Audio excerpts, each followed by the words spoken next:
The Constitution gives the president some specific powers, and here you see what they are. He has national security powers. He's in charge of all the armed forces. The president makes treaties with other nations, although those have to be approved by the Senate.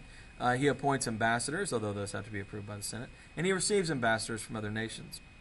Once a year, the president gives a speech to Congress. We call this the State of the Union. It's done in January traditionally, and is broadcast on TV, and it's kind of a big deal. The president can recommend legislation to Congress. He can also call Congress into session, although rarely does this ever happen.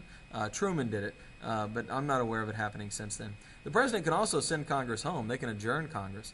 No president's ever done this, and it probably wouldn't be received very well if they did. But they do have that power. And, of course, the president can veto a bill passed by Congress. We'll look at the veto in more detail in a minute here. The president nominates officials to serve in the government. High-ranking officials have to be approved by the Senate. If the Senate's not in session, though, he can do recess appointments and just put people in there, although then they have to be approved when the Senate comes back.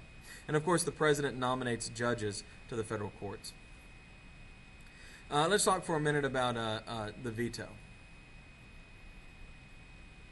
The president, when he gets a bill, he can sign it and it becomes a law. He can veto it, and both houses of Congress have to pass it again with 2/3 of the vote to override the veto. Or if he doesn't sign it, in 10 days it becomes a law.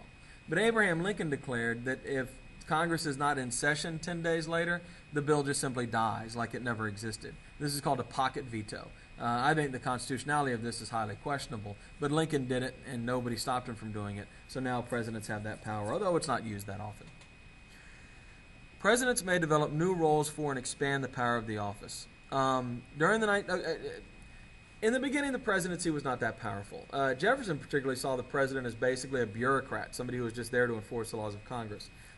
Jackson saw the presidency quite differently, and he will use his ability to appeal to the people to strong-arm Congress into getting what he wants. And really over time, from Jackson to the present, Lincoln is another president who dramatically increased the power of the presidency, FDR, Woodrow Wilson. The power of the presidency has grown, and the power of Congress has shrunk relative to it. During the 50s and 60s, there was particularly because of the Cold War, in the sense that we were locked in a struggle with the Soviets, people began to favor a very powerful presidency. But of course, after the Watergate scandal, where Nixon kind of took this too far, people began to question whether or not there should be more checks on the power of the president.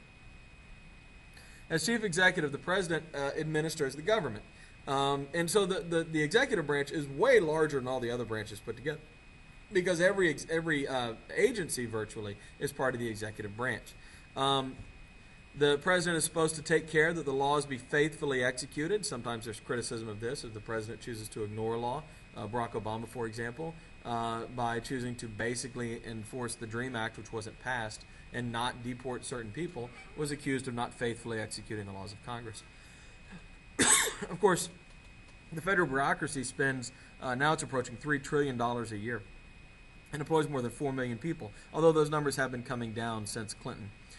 They went back up again during Bush, but they've been coming down again under Obama.